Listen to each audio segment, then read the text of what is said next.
자, 이제 27번째 시작을 해볼게요. 27번째 강의. 자, 어디냐면 이제 260쪽 정보공개법과 개인정보보호법 2장인데 그 중에서 정보공개법이요. 아마 그러니까 이 시간에 정보공개법 다루면 이제 1시간 끝이 날 것 같아요. 끝이 날 것 같아요. 볼게요. 자, 주요 개념 정리 게 있는데 여기 뭐 1번만 읽어볼게요. 이게 워밍업의 차원에서 공공기관 정보공개에 관한 법률, 이걸 줄여서 정보공개법이라고 부르는데, 이것은 공공기관이 보유 관리하고 있는 정보에 대하여, 그러니까 여기서 말하는 공공기관은 우리가 이제 상식적으로, 그러니까 직관적으로 느끼는 그 공공기관들을 의미하는 거예요. 대하여 국가의 주권자인 국민에 대한 공개 의무를 공공기관에 부과하고, 공공기관의 의무를 부과하는 게 첫 번째고요. 그 다음에 그 공개 청구의 방법이랑 그와 관련된 분쟁 해결의 방법에 관하여 규율하고 있는 법률인데, 자, 얘는 왜 지정됐냐면, 정보공개법은 주권자, 이 나라의 주인인 국민의 알 권리 보장을 목적으로 하여 제정된 법률이래요. 그래서 내가 이 나라의 주인인데 이 나라 공공기관들이 어떻게 운영되고 있는지 그걸 알 수 있어야 된다. 그래서 제정한 법률이죠. 됐고, 그 다음에 요거 이제 기본 강의 때 안 했던 거 좀 클로즈업해서 다뤄볼게요. 정보공개법에 따라 두 개의 위원회가 설치가 돼요. 다시요, 두 개의 위원회가 설치가 되는데, 정보공개 위원회랑요, 정보공개 심의회라는 것이 설치가 되는데, 자, 정보공개위원회는 행정안전부 장관 소속으로 전국에 하나만 있어요. 그래서 정보공개에 관한 정책 수립 및 제도 개선에 관한 사항, 정보공개에 관한 기준 수립에 관한 사항 등을 심의 조정하기 위해서 만들어진 거고, 위원장과 부위원장 각 한 명을 포함해서 9명의 위원으로 구성된다라고 하고, 행정안전부 장관 소속이고요. 그 다음에 중요한 건 얘 정보공개 심의위인데, 시험은 얘만 나오고 있어요, 지금까지. 근데 얘는 뭐 하는 거냐면 각 공공기관별로 있는 거예요. 공공기관별로 얘는 제가 예를 들어서 이제 뭐 지방자치단체, 뭐 동작구예요. 그럼 동작구에 대해서 정보공개 청구가 들어왔을 때, 동작구에서 정보공개 심의회를 설치해가지고 여기에서 지금 청구가 들어오니 정보를 공개할 것인지 말 것인지를 판정하는, 그걸 갖다 해주는 그 자문기관인데, 얘네들을 말하는 거고, 정보공개 심의회라고 하죠. 정보공개 여부 등을 심의하고, 특히 비공개 결정이나 부분공개 결정에 대해 이의 신청이 있을 경우에도 개최된다. 이것도 무슨 얘기하고 있는 거냐면, 얘네들은 정보공개 여부를 심의를 할 뿐더러 또 언제도 또 이루어지냐면, 정보공개 거부 결정이나 부분공개나 이제 부작위에 대해서 국민이 싸울 수가 있잖아요. 싸울 수 있는 수단으로 기본 강의 때 배웠지만 세 가지가 있죠. 행정심판, 행정소송이 있고, 그 다음 이의 신청도 들어갈 수 있죠. 그 이의 신청은 어디다 하는 거냐면 정보공개 심의회. 그러니까 정보 공개를 거부한 그 공공기관에 존재하는 그 정보공개 심의회에 이의 신청을 하는 거예요. 그래서 이 점에서도 얘네들은 중요하고, 아무튼 그래서 얘가 빈출이 되고 있다.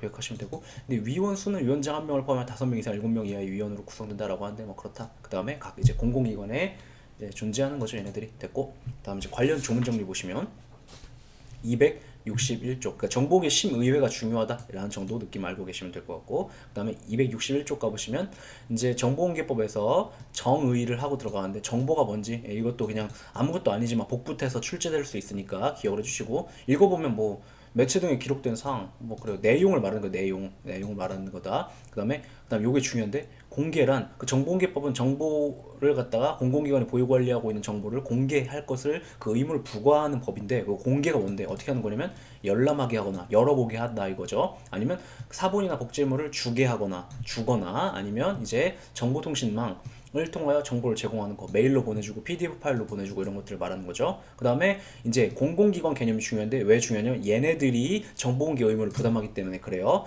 얘네들에는 누가 들어가냐? 국가기관, 그 다음에 지자체, 그 다음에 공공기관의 운영에 관한 법 2조에 따른 공공기관. 이게 뭔지는 저도 잘 몰라요. 이거는 열어보면, 이건 행정학 시간에 배우는 개념이죠. 그래서, 그리고 또 얘는 출제도 안 돼요.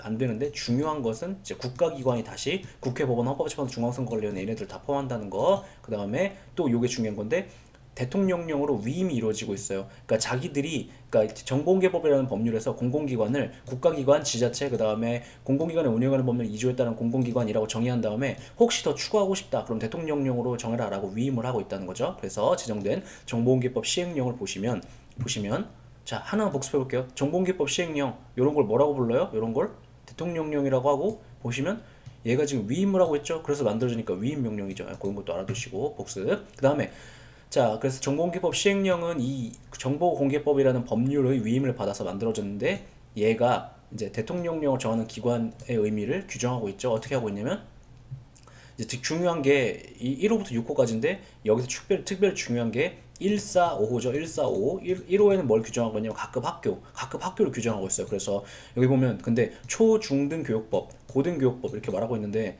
초중등교육법에서는 초등학교, 중학교를 규율할 뿐만 아니라 고등학교도 규율하고 있는 거예요. 그러니까 고등학교도 중등교육이에요. 그래서 아무튼 여기서 초, 중, 고 규율하고 있고 그 다음 고등교육법 이게 대학들을 규율하고 있는 거죠. 그 다음 유아교육법에 보면 뭐가 나와요? 여긴 뭘 규정할까요? 유아교육법, 유치원, 그 다음에 어린이집 이런 것들을 얘기하는데 근데 아무튼 거기서 말하는 각급학교라고 해서 여기서 사립유치원, 사립초, 사립중, 사립고, 사립대 다 포함한다. 그래서 얘네들도 공공기관에 해당하고 그러니까 정보공개 의무를 부담하는 법인에 해당한다라는 게 중요하고 그 다음 특별법에 따라 설립된 특수법인 여기와 관련해가지고는 왜 중요하냐면 이게 왜 중요하냐면 이거 관련해서 판례가 있기 때문이죠. 그래서 그 한국증권업협회는 여기 해당하지 않지만 KBS는 여기 해당한다는 판례가 있잖아요.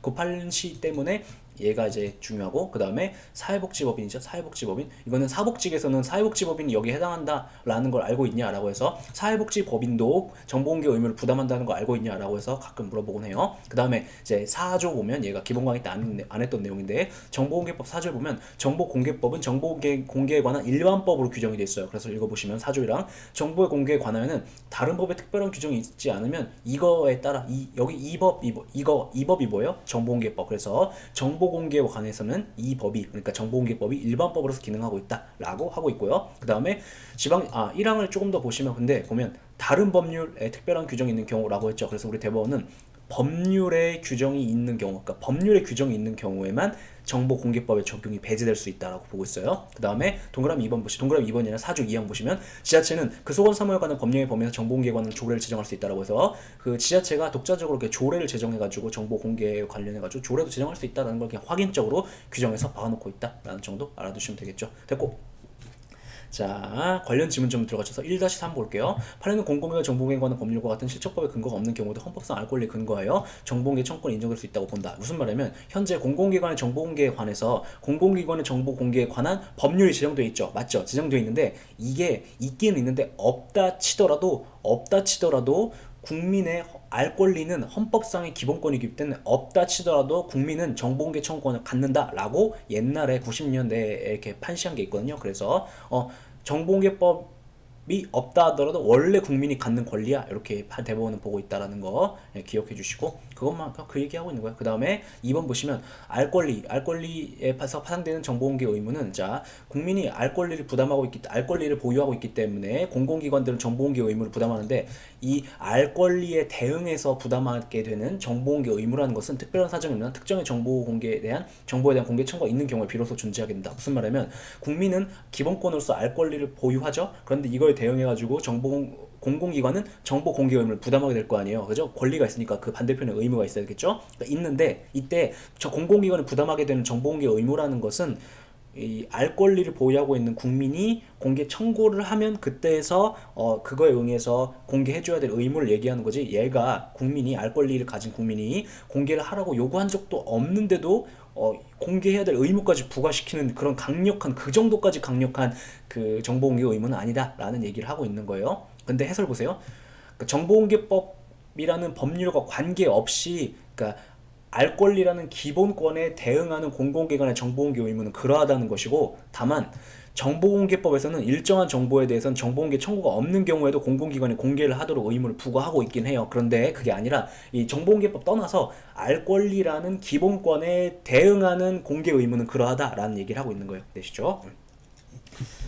그 다음에 이제 어디냐면 그 2-1번 보시면 그 규정이 바로 여기에 지금 약간 걸쳐 있죠. 좀 깨끗하게 그 규정이 261조과 2쪽에 걸쳐 있는데 그 규정이 7조 규정이에요. 이렇게 규정이 있긴 있어요. 그래서 혼자 눈으로 한번 봐주세요.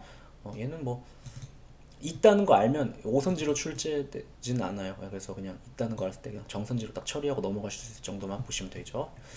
그 다음에 어디를 들어가냐면 10번 지문 가볼까? 262쪽 맨 끝에 10번 지문 실제로 해당 정보를 취득 또는 활용할 의사가 전혀 없이 정보공개 제도를 이용하여 사회통념상 용인될 수 없는 부당한 이득을 얻으려 하거나 아니면 오로지 공공기관의 담당 공무원을 괴롭힐 목적으로 정보공개 청구를 하는 경우처럼 권리의 남용에 해당하는 것이 명백한 경우에는 정보공개 청구에 대해 거부하여도 위법하지 않다. 자, 정보공개법에 따라 혹은 이제 없어도 공공기관은 자신이 보유 관리하는 정보를 국민에 대하여 공개해야 될 의무를 부담하죠. 근데 이 원칙적으로 다 부담을 하고 예외적으로 정보공개법 구조라는 조문인데 구조에 의해서 이런 경우엔 부담하지 않아 라고 이렇게 예외 사유들을 규정하고 있고 여기에 하고 있고 거기에 해당하지 않는 한 공공기관은 정보공개 의무를 부담하는데 법조문에 없지만 우리 대법원이 야 이 경우는 법조문에 없어도 그 정보공개를 청구할 수 없어 라고 한 판례가 있는데 그것이 바로 이 판례고 빈출이 되고 있어요. 자 뭐라고 하냐면 그냥 이미 읽었구나. 정보를 취득해가지고 그걸 쓸 의사가 전혀 없이 그냥 부당한 이득을 얻으려 하거나 그러니까 이거를 정보공개 제도를 이용해서 사회통념상 용인될 수 없는 부당한 이득을 얻으려 하거나 아니면 공무원 괴롭힐 목적으로 할 때는 그건 권리 남용이어가지고 거부해도 위협하지 않다라고 보고 있는데 여기 보면 또 나왔죠. 세이버 칠드런. 권리 남용에 해당하는 것이 명백한 경우 이렇게 나오는데 이 권리 남용이라는 것이 무슨 말이냐면 신의 측에 의해서 권리 남용은 허용되지 않거든요. 그래서 요걸 이유로 대법원이 허용하지 않겠다. 자 해설 보시면 정보공개법은 정보공개 청구의 목적에 제한을 두고 있지 않지만 판례 법리로 권리 남용에 해당하는 경우 예외적으로 정보공개 청구를 제한하고 있어요. 네. 그래서 아무튼 권리 남용은 안 된다 이런 얘기하고 있는 것이고 그 다음에 자 일단 10-3번이 있는데 263쪽 가셔서 10-3번이 있는데 10-3번 말고 4번부터 볼게요. 이 사건이에요. 보시면 교도소에 복역 중인 갑이 지방검찰청 검사장에게 자신에 대한 불교 사건 수사 기록 중 타인의 개인정보를 제외한 부분을 공개 청구하였으나 그 청구가 금전적 이득을 취하거나 수감 중 변론기일에 출정하여 강제노역을 회피하는 것을 목적으로 하는 것이었다면 그때는 권리남용이어서 허용되지 않는다 이렇게 말한 사건이 있는데 무슨 얘기냐면 정보공개 청구를 교도소에 이게 자, 정보공개 청구는 보통 이제 누가 이게 완전 많이 하냐면 교도소에 복역 중인 수감자들이 진짜 많이 하거든요. 왜냐면 할 일이 없으니까. 할 일이 없는데 할 일이 없으니까 맨날 만나는 사람이 누구예요? 예, 교도관들이죠. 그러니까 교도소에 있는 교도관들 괴롭히기 위한 목적으로 굉장히 많이 해요.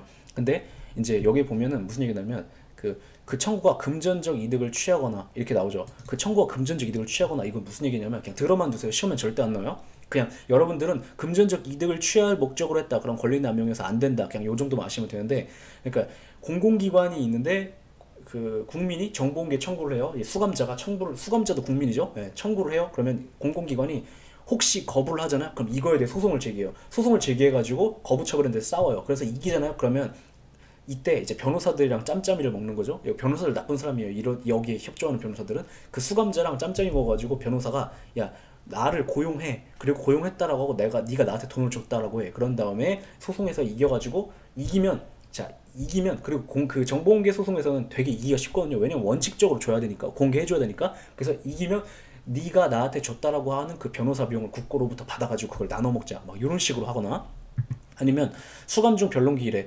보니까 오늘 강제노역 하는 날이래요. 그래가지고 아씨 안 되겠다. 그러면 정보공개 청구해가지고 저 소송 가야 되는데요. 그래가지고 빠져버린다. 이런 식으로 강제노역을 회피하기 위한 목적으로 이루어진 것이라면 갑의 정보공개 청구는 남용이어 허용되지 않는다. 이런 식으로 남용이 돼요. 그리고 이런 것들 허용하지 않고 있다. 기억해 주시고 그 다음에 10-3번 보시면 얘는 판례가 있는 게 아니라 이 지문은 세 가지 사항을 묶어가지고 한 번에 이렇게 출제한 거죠.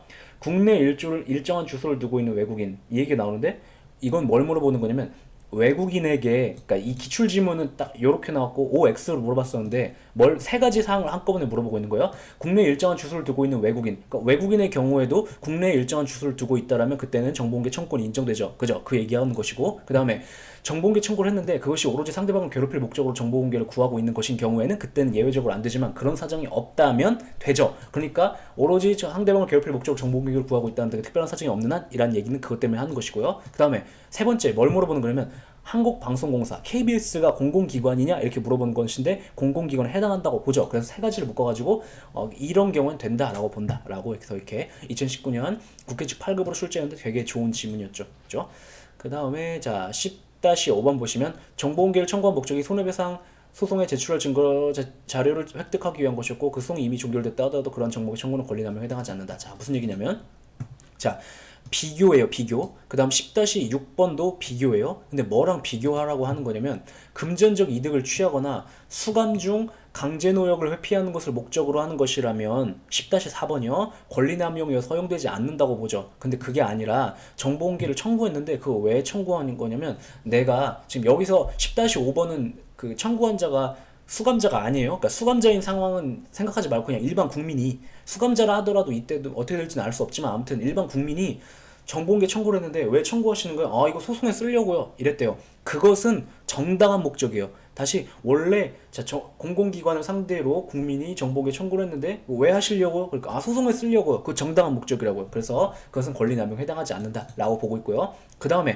또 이것도 되게 중요한 건데 자 보시면 정보공개법은 정보공개 청구권자와 공개를 청구한 정보가 어떤 관련성을 가질 것을 요구하고 있지 않을 뿐더러 그래서 원래 자기와 관련이 없는 정보도 일반적 정보공개 청구권으로서 청구가 가능하죠. 기본권이 있다는 얘기예요. 그런데 그리고 또 정보공개 청구의 목적에도 제한을 두고 있지 않으니까 그러니까 권리남용 목적이 아닌 한 어떻게 보고 있냐면 정보공개를 통한 정보공개 청구권자의 권리구제 가능성은 정보의 공개 여부 결정에 아무런 영향을 미치지 못한다. 무슨 얘기냐면 자 어떤 국민이 공공기관 정보공개 청구를 했어요. 그래서 공공기관이 이거 어디다 쓰시려고요? 하고 물어봤는데 이거 가지고 무슨 소송에서 쓰려고요. 이렇게 얘기를 한 거예요. 그러니까 이 공공기관의 공무원이 근데 그거 갖다가 소송에서 써도 절대 못 이겨요. 그래서 그냥 그러니까 안 돼요. 이렇게 거부했나 봐요. 그래서 대법원이 그 정보를 사용해가지고 소송에서 이길 수 있는지 없는지는 정보 공개 거부 사유인지 아닌지를 판단하는 기준이 될 수 없는데 왜 그런 걸 그 기준으로 쓰는 거니라고 하면서 위법해 그런 거부는 위법해라고 판단한 사건이에요. 그래서 이것이 두 번이나 출제가 되었고 기억을 해주세요. 자 그다음에 자 264쪽을 가볼까요? 조금 말이 빠르죠? 좀 천천히 할게요. 근데 웃긴 게 뭐냐면 경우에 따라 저는 말을 엄청 빨리 하고 있다라고 느꼈는데 플레이를 해보면 그렇게 빠르지 않은 경우가 있고 그런 경우가 있고 또 이런 경우가 있어요. 제가 말을 그냥 저는 아무 생각이 없었는데 빠르게 하고 있는지 늦게 하고 있는지 어떤 분들은 말을 너무 느리게 해요 라고 1대1 채팅으로 얘기하시는 분들이 있고 똑같은 강의에 대해서 말이 너무 빨라요 라고 이렇게 얘기하시는 분들이 있어요. 그래서 그냥 저는 그냥 제 맘대로 할게요. 여러분들이 너무 빠르면 0점 몇 배속 놓고 하시고 너무 느리면 1점 몇 배속 놓고 하세요. 그냥 저는 그냥 제가 제 페이스대로 할게요. 자 17번 볼게요. 자 요거 좀 어려운 얘기인데 아까 했던 얘기예요. 정보공개법 4조와 관련된 거. 정보공개법 4조 1항의 의미에 대해서 판시하고 있는 판례인데 정보공개법 4조 1항은 정보의 공개에 관한 다른 법률 특별한 규정이 있는 경우를 제외하고는 이 법에 정하는 바에 의한다 라고 해가지고 정보공개법이 정보공개에 관한 일반법임을 선언하고 있는데 여기서 말하는 정보공개에 관한 다른 법률 특별한 규정이 있는 경우라는 게 뭔 소리냐. 그래서 거기에 해당하면 정보공개법의 적용을 배제받을 수 있겠지만 그게 뭔 소리냐 하면 여기서 말하는 것은 특별한 규정이 법률이어야 되고 행정규칙, 조례 이런 것이어서는 안 되고 내용이 정보공개 대상 및 범위, 정보공개 절차, 비공개 정보 등에 관한 정보공개법과 다른 내용을 규정하고 있어야 한다고 해서 두 가지 요건을 다 구비한 경우에만 정보공개법의 적용을 배제하는 특별법으로서 기능할 수 있다라고 보고 있어요. 그래서 해설을 보시면 정보공개법은 정보공개에 관한 일반법으로서 그와 모순되는 다른 법률 규정이 있는 경우에 적용이 배제된다는 얘기예요. 요거는 그냥 혼자 보시면 되고 요거는 그냥 그 김유한 교수님이 책에 이렇게 쓰셨던데 그냥 몰라도 되고 그 다음에 자 17-1, 17-2, 17-3은 얘네들은 암이라고 해야 될까 변이라고 해야 될까 변이라고 보셔도 될 것 같아요. 얘네들은 단타용으로 시험 직전에 기억하시면 되는데 자 볼게요. 자 정보공개법이 정보공개에 관한 일반법으로 존재해요. 그러면서 그 법률에 뭐라고 선언하고 있냐면 이 법에 얘는 일반법이니까 혹시 특별법이 있다면 특별법이 적용되고 얘는 적용이 배제되겠지만 어떤 법이 특별법이냐면 그 법이 첫 번째 법률이어야 하고 두 번째 정보공개법과는 다른 내용을 담고 있어야 해 이렇게 말하고 있죠. 그래서 정보공개법의 적용을 배제할 수 있는 특별법이 될 수 있는 요건을 그렇게 두 가지로 우리 대법원이 제시하고 있는데 여기까지 이해되죠? 그래서 구체적으로 이 법률은 이렇게 물어보고 있는 지문이 이 세 가지예요.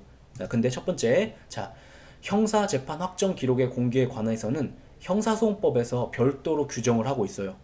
그래서 공공기관의 정보공개에 관한 법률에 의한 공개 청구는 허용되지 않는다고 봐요.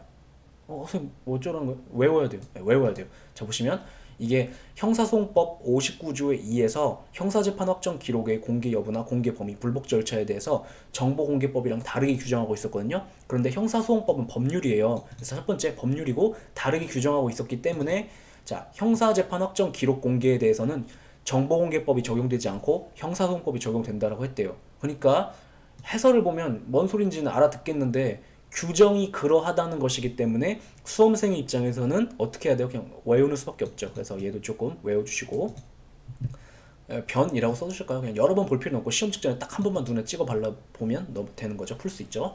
그 다음에 17-2가 있는데 사립학교에 대하여 교육 관련 기관의 정보공개에 관한 특례법이라는 법률이 있었는데 이것이 적용되는 경우라고 해서 공공기관의 정보공개에 관한 법률을 적용할 수 없는 것은 아니다 라고 하고 있는데 이것은 이제 또 이런 얘기예요. 얘는 특별법이냐 아니냐에 대한 얘기를 한 것이라기보다 다시요. 얘는 교육 관련 기관의 정보공개에 관한 특례법이 정보공개법에 대하여 특별법이냐 아니냐에 대한 얘기를 한 것이라기보다는 자, 교육 관련 기관의 정보공개에 관한 특례법이 정보공개법에 대하여 특별법일 수는 있다 치더라도 아닐 수도 있지만 그렇다 치더라도 자, 교육 관련 기관의 정보공개에 관한 특례법이 규정이 몇 개 안 돼요. 그러다 보니까 규정이 없는 사항이라면 공공기관의 정보공개에 관한 법률 그러니까 정보공개법을 적용할 수 없는 사항이라면 그때는 일반법으로 존재하는 그러니까 정보공개에 관하여 일반법으로 존재하는 공공기관의 정보공개에 관한 법률을 적용해라 이렇게 보고 있어요. 그죠? 그 얘기를 하는 거예요. 근데 얘랑 얘는 조금 판시의 뉘앙스가 다른데 엄밀하게 말하면 요 판시 그러니까 17번하고 밀접하게 관련된 건 요건데 얘는 조금 다른 얘기지만 그냥 다루는 김에 한꺼번에 뭉탱이로 묶은 거죠. 수험생 입장에서는 그냥 그게 그거 같고 그러니까 그래서 해설 보시면 교육 관련 기관 정보공개에 관한 특례법은 공공기관 중 사립학교가 정보공개를 하는 경우를 규율하기 목적으로 제정된 특별법에 맞긴 하지만 규율의 범위가 포괄적이지 않아 동법이 규율하고 있는 영역에 대해서 여전히 정보공개법이 적용된다고 봤어요. 그러니까 특별법이냐 아니냐가 포인트가 아니냐 그렇다 하더라도 거기 규정이 몇 개 없기 때문에 거기서 빠지고 있는 상황에 대해서는 공공기관의 정보공개에 관한 일반법인 정보공개법이 적용되는 것이다. 예. 되겠지, 돼야 한다. 다시 돌아가서 규정이 없으니까 어쩔 수 없이 그런 얘기를 하고 있기 때문에 적용될 수 없다. 이렇게 하면 이게 오선지로 깔렸었는데 X죠. 예. 실제 시험에서는. 그 다음에 17-3 얘는 리얼 변이에요. 암이라고 써놨는데 진짜 지저분한 거예요. 보시면 자 민사소송법상 문서 제출 의무에 예외에 해당하는 공무원 또는 공무원이었던 사람이 그 직무와 관련하여 하여 하거나 가지고 있는 문서에 대한 공개는 민사소송법에 의할 것이 아니라 공공기관 정보공개에 관한 법률에서 정한 절차와 방법에 의해야 한다. OX 이렇게 물어본 지문인데 자 먼저 디귿 볼게요. 이 민사소송법 344조라는 조문이 있는데 그것은 정보공개법의 적용을 배제하는 규정이 아님을 전제로 이렇게 판시를 했어요. 다시 민사소송법 344조라는 규정이 있는데 그게 무슨 내용을 담고 있는지 모르겠지만 아무튼 뭐 정보공개와 관련된 거겠죠. 그것은 정보공개법의 적용을 배제하는 규정이 아니다. 라는 것을 전제로 민사소송법 344조는 민사소송에서 원고랑 피고 간의 소송 자료의 공유에 대한 규정인데 근데 정보공개법은 국민의 공공기관에 대한 정보공개관의 법률이기 때문에 규율의 평면이 달라가지고 얘네 둘은 그러니까 민사소송법은 법률이지만 그러니까 정보공개법이랑 모순되는 내용의 서로 다른 내용의 규정을 하고 있는 것이 아니라는 이유로 이 경우에도 공공기관 정보공개관의 법률에 정한 절차와 방법에 의하여야 한다라고 판시를 한 게 있어요. 선생님 민사소송법 344조가 뭔데요? 여기에 써놨는데 수험적으로는 너무 지엽적인 내용이야. 너무 민사소송법적인 얘기거든요. 민사소송법에서도 되게 어려운 규정에 대한 얘기인데 요거 암 대신 변이라고 써두시고 저도 바꿀게요. 이거 변이라고 써두시고 시험 직전에 단타형으로 처리하시면 될 것 같아요. 그렇죠? 이거 너무 어려운 지문이에요. 지금까지 한 번 나왔죠, 그죠? 네. 그래서 그렇게 기억하시면 된다. 됐죠? 그 다음에 264쪽 맨 아래에 18번 질문 볼게요. 정보공개법에서 말하는 공개라는 것은 공공기관이 이 법에 따라 여기서 말하는 이 법은 정보공개법이죠. 정보공개법에 따라 정보를 열람하거나 그 사법 복제물을 제공하는 것 또는 정보통신망을 통해 제공하는 것을 말한다. 이렇게 되어 있죠. 이거는 법조문 그냥 그대로 검토한 거 아까 2조 2호 읽었던 거 그거죠. 그 다음에 갑자기 제가 264쪽의 맨 아래에 있는 맨 18번 지문을 읽은 이유는 뭐냐면 요거과 관련해 가지고 18-1번이 지금 빈출이 되고 있기 때문에 그래요. 265쪽 가셔서 18-1번 볼게요. 정보 비공개 결정 취소 소송에서 딱 이 문장을 보고 어떤 상황인지 머리에 떠올리실 수 있어야 되죠. 뭐냐면 뭔가 정보 공개를 국민이 청구했는데 공공기관에 근데 공공기관이 정보 공개를 거부했나 봐요. 안 주겠다, 안 공개하겠다. 그러니까 국민이 싸운 거죠. 그래서 취소소송 들어간 거예요. 그래서 공공기관이 청구 정보를 증거로 법원에 제출하여, 이 무슨 말이냐면 이제 공공기관이 국민의 정보 공개 청구를 거부했을 때는 이유가 있었을 거 아니에요, 그죠? 그래가지고 법원에 이제 간 거예요. 판사한테 가니까 판사가 물어본 거죠. 왜 정보 당신들이 보유하고 있는, 지금 행정청한테 얘기하고 있는 거 제가 판사고, 왜 당신들이 보유하고 있는 그 정보 왜 공개 안 하신 거예요? 그러니까 공공기관이 예를 들어서 9조 1호 각호에 무슨 사유에 해당하거든요. 뭐 예를 들어서 이 정보 공개하면 그 국가 안위에 중대한 위협을 가져오거든요. 그렇게 얘기했대요. 그럼 판사가 어떻게 하겠어요? 그러면 그래요, 한번 볼게요 하고 이렇게 봐야 되겠죠. 그래서 증거로 제출해서 법원은 그 얘기를 하고 있는 거예요. 법원은 통하여 그 사본을 청구인이 교본되게 하더라도 이렇게 말하고 있는데, 이제 그 법원에 이 소송을 할 때는, 이거 그냥 들어만 두세요. 소송을 할 때에는 원고와 피고가 싸우고 있을 때는 원고가 제출한 자료랑 피고가 제출한 자료를 서로 이렇게 보고서 논박을 할 수 있게 판사가 제출한 자료를 서로 이렇게 복사해가지고 이렇게 서로에게 보내주거든요. 교부되게 하였다 하더라도, 자, 문제가 된 건 뭐냐면, 교부가 되게 하니까 행정청이 이런 생각을 한 거예요. 무슨 생각을 한 거냐면, 이미 네가 원하던 자료, 원고, 지금 국민 네가 원하던 자료 이미 봐버렸네. 넌 공개를 내가 한 것과 마찬가지네. 그러니까 지금 너는 소송을 제기했는데 무엇에 대해 소송을 제기한 거예요? 비공개 결정을 취소해달라고 소송을 제기한 거죠. 그러니까 이 소송 구태여 계속 진행할 필요가 없네. 이미 다 봤네. 라고 하니까 판사한테, 판사님 이거 이제 각하해 주세요. 소의 이익이 없어요. 이렇게 얘기하니까 대법원이 뭐라고 얘기한 거냐면, 자, 지금 원고가 원하는 것은 정보공개법상의 공개를 원하는 것인데, 지금 어디 정보공개법상의 공개가 이루어졌냐? 이 경우엔 정보공개법상의 공개가 이루어진 상황이 아니야. 왜냐하면 정보공개법상의 공개라는 것은, 자, 2조 2호를 봐라. 열람하게 하거나 복제물을 제공하게 하거나 아니면 정보통신망을 통해 제공하는 것을 말하는데, 자, 증거로 제출된 자료여가지고 그걸 사본을 교부받아 보게 되었다 라는 것은, 이건 정보를 공개한 것이 아니잖아 네가, 라고 하면서 하지 않았어. 여전히 싸울 소의 이익이 있다 라고 본판을 이되죠. 네. 그 다음에 21번 볼까요? 21번 중요하죠. 정보공개법 13조 2항에 규정한 정보의 사본 또는 복제물의 교부를 제한할 수 있는 사유에 해당하지 아니한 정보공개 청구권자가 아니하는 한 정보공개 청구권자가 선택한 공개 방법에 따라 공개되므로 공공기관은 정보공개법을 선택할 재량이 없다. 자, 무슨 얘기냐면, 공공기관은 국민이 그 정보공개 청구권자가 특정한 방법으로 이러한 방식으로 정보를 공개해 주세요라고 청구를 하잖아요. 그러면 그거에 따르는 것이 원칙이고, 예를 들어서 뭐라고 해야 될까? 여기 다시 돌아가 봐요. 2조 2호요. 보시면 그 국민이 사본을 제공해 주세요라고 정보공개 청구를 했는데, 국민이 그냥 열람만 해. 국민이 아니라 공공기관이 그냥 열람만 해. 이렇게 거부할 수 없대요. 왜 우리 대법원이 그렇게 보냐면 어디냐면 21번이죠. 정보공개법 13조 2항에 보면은 사본 또는 복제물 교부를 제한할 수 있는 사유에 해당하지 아니하는 한 정보공개 청구권자가 선택한 공개 방법에 따르라고 규정이 되어 있거든요. 그래서 이걸 토대로 이렇게 보고 있어요. 다시 우리 대법원이 하고 싶은 말은 뭐냐면, 이 부분을 얘기하고 싶은 거고, 요것은 논 거예요. 논 거. 근데 이 복부수라는 과정에서 막 약간 중간에 무슨 말을 하다가 앞에 뭔가가 내용이 있었을 것 같은데 그걸 중간을 뚝 끊어온 것 같이 복부를 잘못한 거죠. 그래서 다시 이 부분을 얘기하고 싶은 건데, 얘는 지금 논거로서 끌고 온 거고, 판례 판결문 원문을 복붙하는 과정에서 이게 깔끔하게 못 끌고 온 거죠. 그래서 요런 문장 그 내용이다.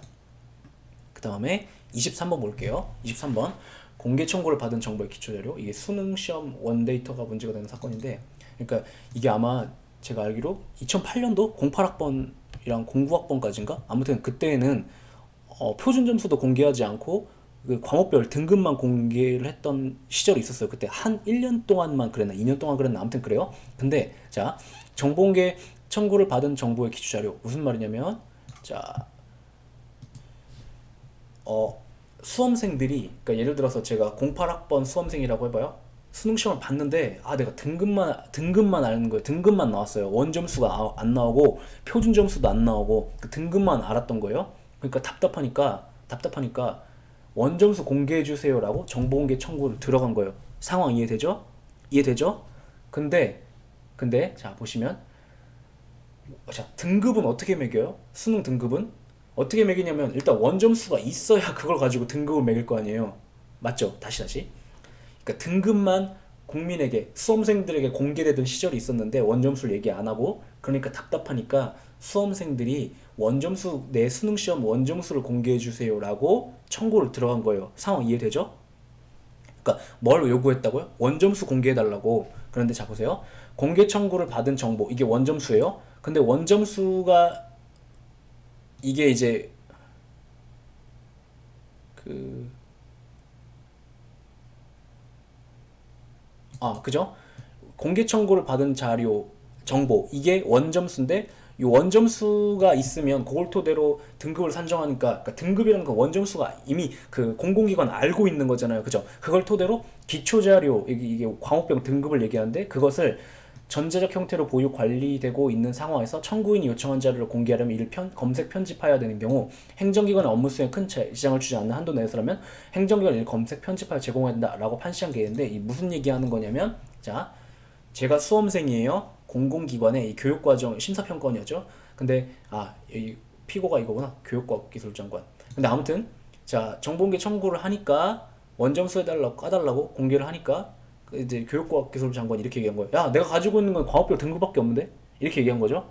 근데 과목별 등급을 어떻게 산정하기 위해서는 원점수가 필요할 거 아니에요. 그러니까 교육부 장관, 교육과학기술부 장관이 그렇게 항변을 하니까 소송에서 그렇게 항변을 하니까 그 원고 측에서 야, 니네 원점수를 알고 있어야 이 등급을 산정할 수 있는 거 아니야. 그러니까 좀 귀찮겠지만 이걸 가지고 원점수 추출해낼 수 있잖아. 추론해낼 수 있잖아. 라고 하니까 이거 해서 귀찮겠지만 검색 편집해서라도 니네가 이것만을 들고 있는 것은 맞지만 니네가 검색 편집하면 요거 산출해낼 수 있잖아. 그래서 요거를 공개해줘 요구하니까 대법원이 뭐라고 얘기했냐면 행정기관의 업무 수행에 큰 지장을 주지 않는 경우라면 그렇게까지 해줘야 될 의무가 있다라고 보고 있어요. 그 얘기 하고 있는 거다. 그다음에 근데 시험에서는 여기 제가 예컨대라고 한 상황 있죠. 요거 빼고 출제가 되죠. 예컨대 빼고 기초 자료를 전자 형태로 보유 관리하고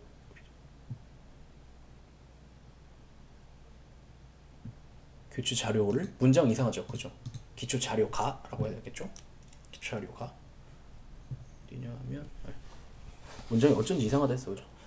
그러니까 공개 청구를 받은 정보의 기초 자료가 전자적 형태로 보유 관리되고 있는 상황에서 이렇게 말해봤죠. 가 이걸 바꿀까요? 가를 요것을 가로 바꿔주세요. 가 기초 자료 가 됐죠. 그다음에 넘기면 29번 지문 가볼까요? 266쪽 29번 전에 28번부터 볼게요. 행정절차법 정보공개법 10조 규정이 있는데 정보공개 청구를 할 때 어떻게 해야 되냐면 해당 정보를 보유하거나 관리하고 있는 공공기관의 정보공개 청구서, 그러니까 문서로 할 수도 있고 아니면 말로도 할 수 있다라고 규정이 돼 있어요. 이거 기억해 주시고 자 29번은 얘랑 관련된 것인데 근데 그 청구를 할 때 자 청구 대상 정보를 기재할 때는 사회 일반인의 관점에서 상식적으로 뭐를 공개해달라고 요구할 수 있는 것인지를 특정해가지고 특정해서 요구해야 된다. 그래서 예를 들어서 니네가 보유하고 있는 자료 일체 막 이런 식으로 하지 말아라 이런 거죠. 아니면 너네 예를 들어서 민원실과 관련된 자료 일체 이렇게 하려. 그럼 어떡하라는 거야? 그래서 그런 식으로는 하지 말아라. 그런 식으로 하는 거 허용하지 않겠다라고 보겠다는 거죠. 그 다음에 29-1은 이거랑 관련돼 있는 것인데 자 이거는 법원의 업무 처리 방식과 관련해서 대법원이 판시한 건데 법원의 업무 처리 방식과 관련해서 대법원이 판시한 게 무슨 말이냐면 그러니까 그 대법원이 1심, 2심 하급심들 니네 소송에서 이제 거부 처분이나 정보공개 거부 처분이나 비공개 결정에서 싸울 때 그 니네 소송 벌어지잖아. 그때 업무 처리 요렇게 해라고 해서 업무 처리 지침을 준 것인데 보시면 정보공개 청구인이 공개를 청구한 정보의 내용 중 너무 포괄적이거나 막연한 사회 일반인의 관점에서 내용과 범위를 확정할 수 있을 정도 특정되었다고 볼 수 없는 부분이 포함되어 있다면 이때 이제 판사는 어떻게 하냐면 마땅히 정보공개법 20조 2항 규정에 따라 공공기관으로 하여금 그가 보유 관리하고 있는 청구 대상 정보를 제출하도록 해가지고 이를 비공개로 열람 심사하는 등의 방법으로 청구 대상 정보의 내용과 범위를 특정해야 된다. 무슨 말이냐면 자 국민이 있었어요. 공공기관이 있었어요. 정보공개 청구를 했어요. 그런데 얘가 거부를 했어요. 그러니까 소송을 제기해서 싸웠어요. 그래서 법원에 왔겠죠. 맨날 요 구도란 말이에요. 왔는데 보니까 판사가 지금 정보 공개 청구에 대해서 공공기관이 잘한 건지 못한 건지를 판단해 보려고 보니까 자기가 봐도 지금 국민이 뭘 청구한 건지를 모르겠는 거예요. 도대체 구체적으로 뭘 청구한 거지 모르겠대요. 그러면 이제 이렇게 하라는 의무를 법원에 판사들한테 대법원이 부과시키고 있는 건데 야 공공기관이, 그러니까 피고인 공공기관이 들고 있는 거 다 가지고 오라고 한 다음에, 다 봐가지고, 요거를 공개해달라고 요구한 것이구나 라고 해서 자기가 이렇게 딱 특정해가지고 특정된 상태에서 재판을 진행해라 이렇게 얘기하고 있는 거예요. 그렇죠? 그 다음에 29-2번 보시면, 자, 정보공개 관련 결정에 대해 행정소송이 제기된 경우 재판장은 필요시 당사자를 참여시키지 않고 비공개로 해당 정보를 열람할 수 있다. 그러니까 언제나 그런 건 아닌데 필요하다면 그렇게 할 수 있다라고 해서 법원에 권능을 준 거예요. 뭔 소리냐면, 자, 그 국민이 있고 공공기관이 있고, 또 계속 똑같은 얘기, 국민이 있고 공공기관이 있고 정보공개 청구를 했는데 이 공공기관이 보니까 청구가 들어온 정보가, 공개 청구가 들어온 정보가 이게 되게 막 대북 관련 자료인 거예요. 그래서 이 공개를 하면 이거 안 되겠다 싶어가지고 그 국가안전보장을 이유로 정보 공개를 거부했어요. 그러니까 얘가 무슨 국가안전보장이냐라고 하면서 소송을 지게 싸운 거죠. 싸워서 법원에 갔는데, 이제 제가 판사예요. 판사가 이제 물어보는 거죠. 공공기관에 왜 정보공개 거부하셨어요? 물어보니까 이거 국가안전보장 관련된 거여서 그래요. 그러니까, 자, 근데 이때 판사는 재량이 있는 거예요. 이거를 그냥 원고가 그냥 보게 할 수도 있고, 그게 아니라 판사가 진짜 국가안전보장과 관련된 건지를 자기가 따로 그냥 자기 방에 가가지고 따로 자기만 열어볼 수도 있다는 거죠. 그래서 이걸 갖다가 당사자를 참여시키지 않고 비공개로 해당 정보를 열람할 수 있다. 판사가 열람할 수 있다. 이런 얘기하고 있는 거예요. 물론 판사 중에 재판장 할 수 있다. 됐고, 재판장이 뭐예요? 그것까지 몰라도 돼요. 재판 주재하는 장이다. 이렇게 생각하시면 되죠. 그 다음에 자, 33번. 자, 요게 이제 올해 군무원 7급에서 어렵게 출제한 건데 처음 출제한 거죠. 정보공개 심의회. 아까 심의회가 중요하다고 했었죠. 정보공개위원회가 있고 심의회가 있는데 심의회가 중요하다고 했었죠. 얘네는 뭐 하는 거냐면 공개 청구된 정보의 공개 여부를 결정하는 기관이 아니라, 자 보세요. 공공기관의 장이 정보공개 여부를 결정하기 곤란하다고 봐가지고 니는 어떻게 생각하냐 라고 의견을 요청한 사항의 자문에 응하기 위한 심의기관이다 이렇게 보고 있어요. 그러니까 무슨 말이냐면 정보공개와 관련해가지고 공공기관이 있는데, 이제 공공기관의 장이 실질적으로 공공기관의 장이 이 정보를 청구 들어온 정보를 공개할 것인지 말 것인지 공공기관의 장이 판단하고, 그러면 정보공개 심의회는 뭐 하는 건데, 뭐 하는 거냐면 공공기관한테 자문을 주기 위한 목적으로 존재하는 심의기관이다 라는 판시가 있었는데, 이거 옛날 거 옆댕이 거 구석탱이 있는 거 끌고 와가지고 어렵게 출제했죠. 그래서 군무원 시험이 계속 반복해서 말씀드리지만 이것도 국가직만큼 더러워요. 그런 경향이 있어요. 그렇다. 그래서 군무원 시험 준비하시는 분들은 애초에 마음을 먹고 가세요. 어떻게 마음을 먹고 가냐면, 시험장에 가도 분명히 내가 모르는 얘기 나올 거다 생각하시고, 그 다음에 공부를 아무리 열심히 해도 내가 거기서 그 출제된 모든 내용을 다 커버할 수 없다 이렇게 생각하시고 가세요. 어쩌라는 거야. 이게 되게 시험장에 갔는데 모르는 것이 무조건 나온다는 걸 알고 들어가는 거랑 모르고 들어가는 건 진짜 심적으로 달라요. 그래서 무조건 나오는 거고, 그리고 그것이 정상적인 시츄에이션이라고 생각하시고, 또 이것까지 생각하셔야 되는데 똑같이 다 같이 몰라요.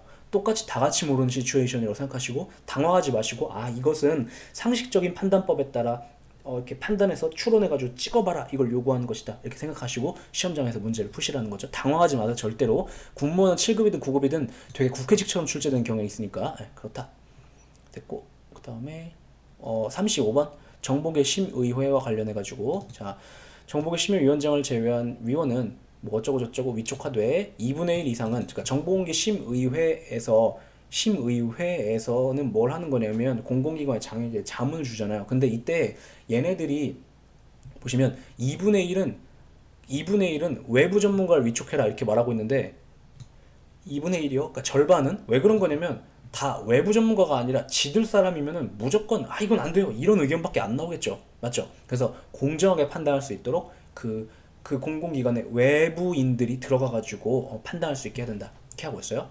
다만 이게 출제가 재작년에 되고 작년에 한 번 된 것인데, 국가안전보장, 국방통일, 외교관계 분야의 업무인 경우에는 2분의 1까지는 요구하지 않고 3분의 1을 미니멈으로 하게 하고 있어요. 왜냐면 외부인이 너무 많이 관련되면은 이제 정보공개 유출 문제가 발생하니까. 그리고 국가안전보장, 통일, 국방, 외교 이런 것 관련된 거 중요하니까. 그래서 얘네들은 3분의 1이라고 하고 있다. 그러니까 보통 2분의 1인데 3분의 1이라고 하고 있다. 그것도 기억해 주세요.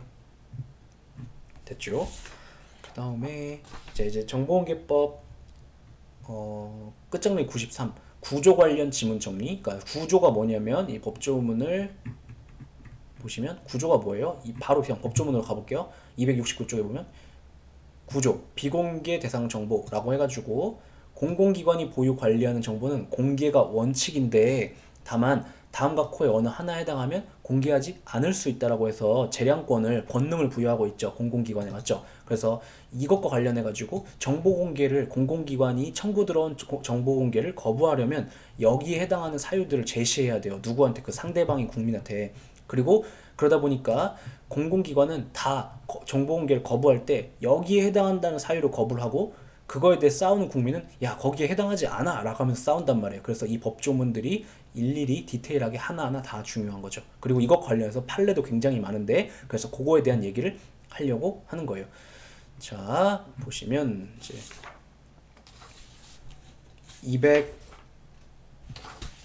269쪽은 기출지문 뭐 강의할 것이 없고요. 270쪽에 1-5가 있네요. 1-5 270쪽에 자 보시면 1-5 법무부령으로 지정된 검찰보존 사무규칙상 기록의 열람 등사 제한 규정 공공기관 정보공개관은 법률 9조 1항 1호에 다른 법률 또는 법령에 의한 명령의 비공개 사항으로 규정된 경우에 해당하지 않는다라고 하고 있는데 자 무슨 얘기냐면 다시 이제 9조 269쪽에 그 9조 1항 1호를 보세요. 여기 보면 다른 법률 또는 법률에서 위임한 명령에 따라 비밀이나 비공개 사항으로 규정된 정보는 공개하지 않을 수 있다. 맞죠? 그렇게 규정이 되어 있죠. 맞죠? 다시 다른 법률 또는 법률에서 위임한 명령에 따라 비밀이나 비공개 사항으로 규정된 정보는 공개하지 않을 수 있다. 이렇게 규정이 되어 있어요. 그런데 현행법의 경우에는 여기서 말하는 자 법률에서 그러니까 이 해석하면 이런 거죠. 법률에서 야 이 정보는 비공개할 수 있어라고 규정을 했거나 아니면 법률이 있고 그것의 위임을 받아 제정된 행정입법에서 야 이거는 비공개로 할 수 있어 라고 규정을 했다면 비공개할 수 있다라고 보는 건데 근데 여기서 말하는 이 명령은 행정입법을 가리키는 거란 말이에요. 행정입법을 명령은 행정입법을 가리키는 거라는 거 아시죠? 모르시나? 자 명령은 행정입법을 가리키는 표현이에요. 왜냐하면 자 행정입법은 어떻게 갈려요? 법규명령과 행정규칙으로 갈리죠. 맞죠? 근데 법규명령은 왜 이름이 법규명령일까요? 행정입법 중에 법규성이 그러니까 대외적 효력이 있는 걸 법규명령이라고 하는 거고 자 행정입법은 법규명령과 뭐로 갈린다고요? 행정규칙. 근데 행정규칙을 다른 말로 뭐라고도 불러요? 행정명령이라고도 부르죠. 왜 그러냐면 그 행정부 내부에서만 쓰는 명령이기 때문에 행정부 내부에서만 쓰는 행정입법이기 때문에 그거를 행정명령이라고 부르는 거예요. 그래서 명령 그럼 행정입법을 가리키는 표현인데 근데 그냥 존재하는 모든 행정입법이라고 하지 않고 그 범위를 한정하고 있어요. 이게 특수한 거예요. 예전에는 한정하고 있지 않았거든요.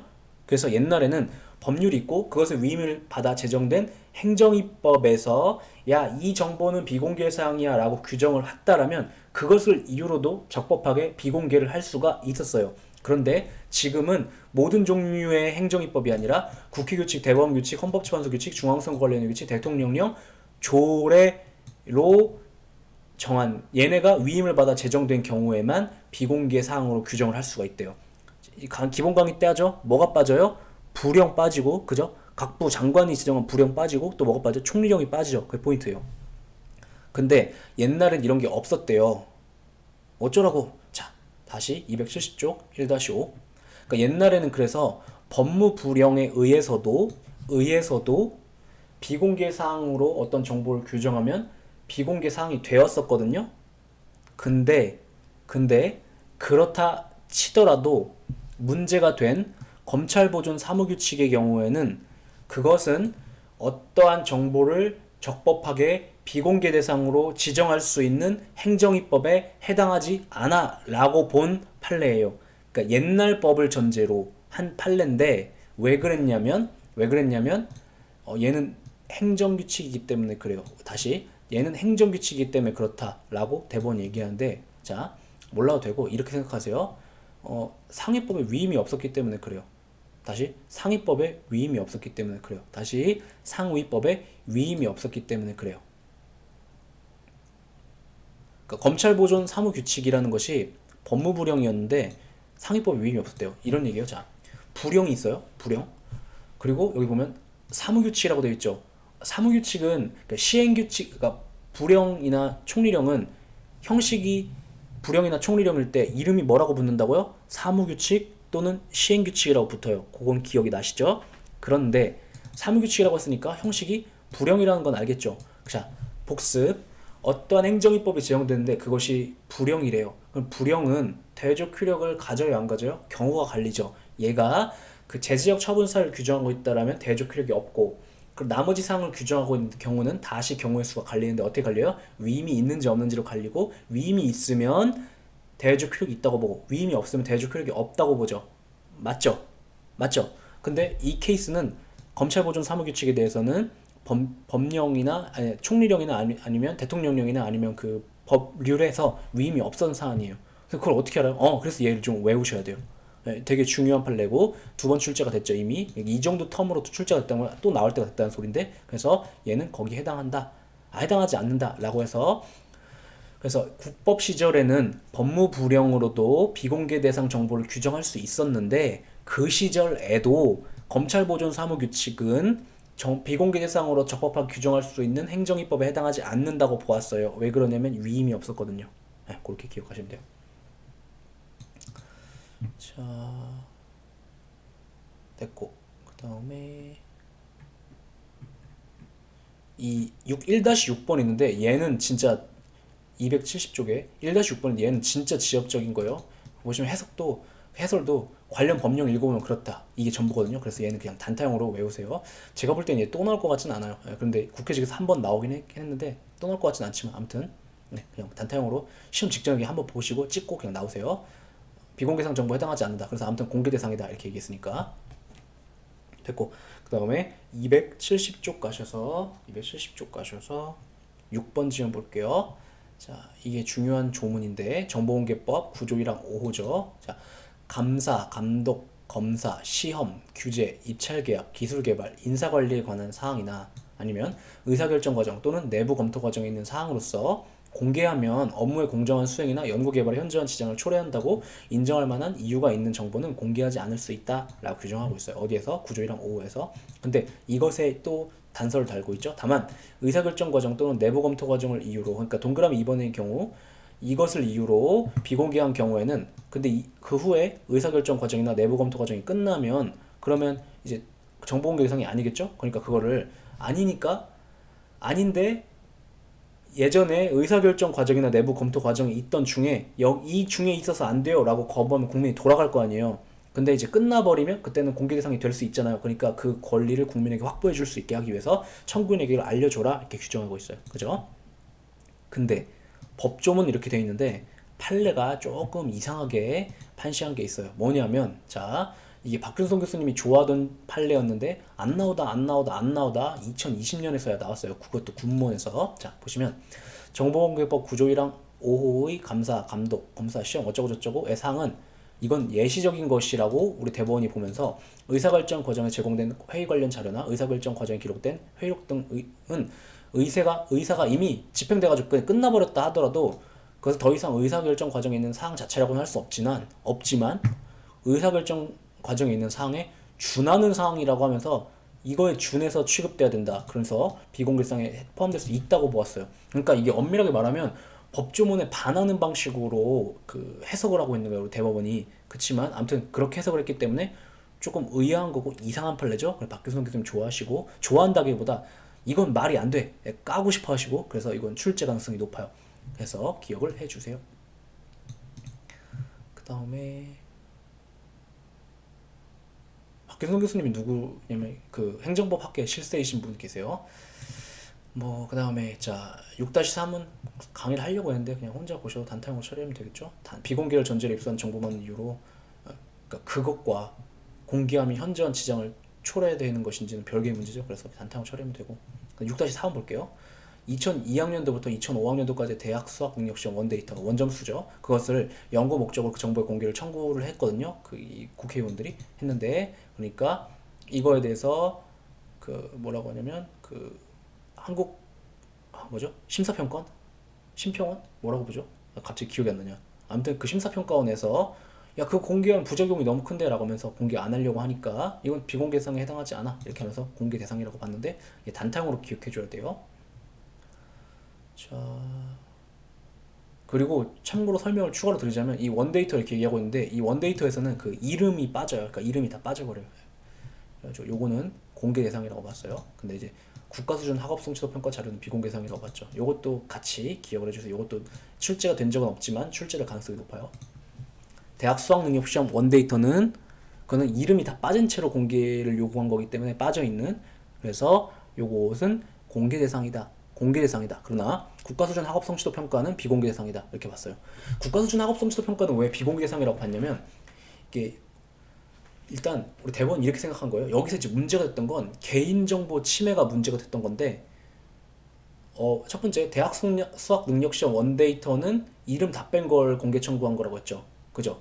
근데 이게 국회의원들이 각 고등학교별로 전국에 있는 고등학교별로 수학 능력 시험 이제를 통해서 점수를 통해서 학력 격차가 얼마나 벌어지는지를 알아보고 싶어서 정보 공개 청구를 했던 사안이거든요. 상황 이해되죠? 그랬는데 이제 그 뭐야 심사평가원이 아니라 뭐죠? 교육과정평가원이죠. 심사평가원 별개고 교육과정평가원에서 이렇게 얘기한 거예요. 그러니까 고등학교별로 수학력 시험 원데이터를 요구를 하면 일단 그 고등학교에 이름이 제거된다 하더라도 그 고등학교에서 1등한 애랑 꼴등한 애 정도는 이렇게 밝혀질 거 아니에요. 대충 딱 보면 리스트 쭉 세워보면 1등한 애 이 점수구만, 꼴등한 애 이 점수구만, 이렇게 잡힐 거 아니에요. 그래서 그런 것까지 주장하면서 그 평가원에서 이거 공개하면 개인정보가 너무 침해된다라고 주장을 했는데 대법원이 그 정도는 아니야 라고 하면서 이름을 다 제거한 채로 요구된 그 예를 들어서 한 고등학교가 있었는데 한 학년에 뭐 400명이래요. 그럼 400명짜리 그 뭉탱이 그 자료 그거 이름 제거된 거 그것은 그 국회의원들이 연구에 쓰기 위한 목적이라면 그냥 정책을 입안하기 위해서 쓰기 위한 목적이라면 공개해야 돼 이렇게 보았는데 문제가 된 건 국가 수준 학업 성취도 평가 자료인데 이 국가 수준 학업 성취도 평가 자료라는 게 뭐 하는 거냐면 이거는 그러니까 수학 능력 시험은 전국에 있는 거의 모든 고등학교가 다 보잖아요. 근데 국가 수준 학업 성취도 평가 자료는 그 몇몇 학교만 딱 특정을 해가지고 그 평가원에서 어떻게 해야 애들을 더 교육을 잘 가르칠 수 있을 것인지 어떻게 더 해야 애들 성적 향상에 도움이 될 수 있을 것인지를 약간 이렇게 막 반을 나눠가지고 교육 방침을 바꿔본다든가 해가지고 이렇게 막 심사를 하고 그다음 애들이 어땠는지 소감 막 쓰게 하고 막 이런 게 담겨 있어요. 그래서 예를 들어서 전 선생님 짜증나요 막 이런 것도 막 담겨 있다고요. 그래서 그 국가 수준 학업 성취도 평가 자료는 이거는 이제 개인 정보를 침해할 우려가 크고 이거는 그 학교가 특정돼 있기 때문에 샘플링을 하는 방식으로 하는 것이기 때문에 그 추출하기가 쉽다. 그래서 요것은 비공개상이라고 본 사건인데 비교해서 기억을 해주세요. 출제는 요것만 됐지만 그 같은 판례에서 얘는 또 비공개 대상이라고 봤거든요. 그러니까 출제 가능성이 높아요. 그래서 기억을 해주세요. 그 다음에 6-6번 보시면 요거는 강의할 필요가 사실 없는데 대검찰청 과학수사담당 심리분석실에서 사용하고 있는 심리검사에서 사용한 심리생리검사에 사용한 질문 내용 문서에 대해서 공개 청구를 한 거예요. 무슨 말하면 이제 이런 거죠. 어떤 국민이 대검찰청에서 그 거짓말 탐지기 쓸 때 도대체 뭘 물어보는지 알고 싶다 라고 해서 그 공개 청구하니까 대검찰청에서 안 돼. 이거 공개하면 우리 업무 수행에 현저한 지장을 초래돼. 그러니까 대법원이 뭐라고 했냐면 그래. 이거를 공개해달라고 할 순 없지. 왜냐면 이거 공개하면 어떻게 하겠어요? 범죄자들이 가기 전에 그 연습을 하고 들어가겠죠. 그래서 업무 수행에 현저한 지장을 초래하는 것이 맞다. 그래서 비공개상 정보다 받고 최신 판례에 기출이 안 돼 있는데 되게 재밌는 판례이기 때문에 출제가 유력해요. 기억해 주시고 그 다음에